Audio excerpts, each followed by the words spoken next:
Idly ho, toolerinos. I decided to post something. First video of tool related stuff.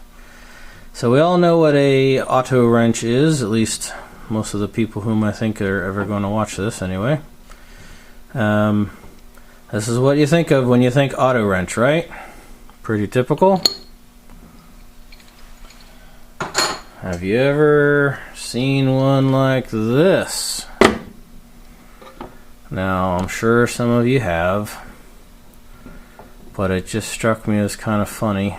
It is such a ridiculous gimmick tool. You see here it says auto wrench. It's a motorized, takes batteries, adjustable wrench. It's I put fresh batteries in it and it tries to work. I think it would work with a little lubrication, a little cleaning, but it just seems like such a ridiculous gimmick. I know Scout Crafter likes to ask about whether or not something is a gimmick. This has to be a gimmick. This was like the #1 Father's Day gift of 1980 something. I feel like, or 1992 or something, or the #1 Christmas present for Dad. You know, you see, it was $3 at a yard sale. I offered them $1 and they took it. So yeah, I'll have to clean it up and see what happens. You can tell it's a gimmick too. When you see that they have the increments goes to 0, you know, when the jaw is closed, both metric 0 and an inch 0, and it's just like, well, it's a good thing they put that 0 on there for all those size 0 fasteners we all use so much, you know. So I'll see if I can make it work and clean it up some just for the novelty of it. All right. See you in a bit. Idly ho, toolerinos. I'm back. That was maybe about 10 minutes worth of effort. Obviously, I didn't take it all apart and properly wire brush all the rust off, but I cleaned it up where it matters and lubricated it to see if we could get it to work. And it surprisingly is now working.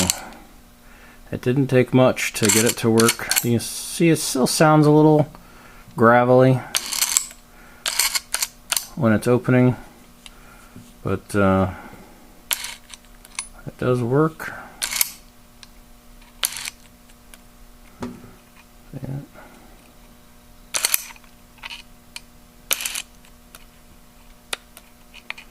So now, obviously, it's completely unnecessary to motorize an adjustable wrench. The standard, typical one is not very difficult to adjust it, and if you had to get it into a tight place, clearly a normal size wrench is going to be much better for fitting it into a tight spot. So clearly a ridiculous gimmick, but I'm just curious.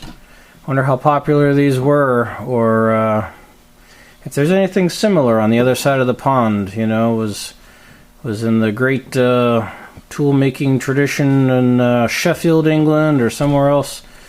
Did they eventually resort to these kinds of gimmicks, or was that totally beneath them? You know, I don't know. Black & Decker was the brand on this. I don't remember if I said that before, but gimmick tool, but it does work.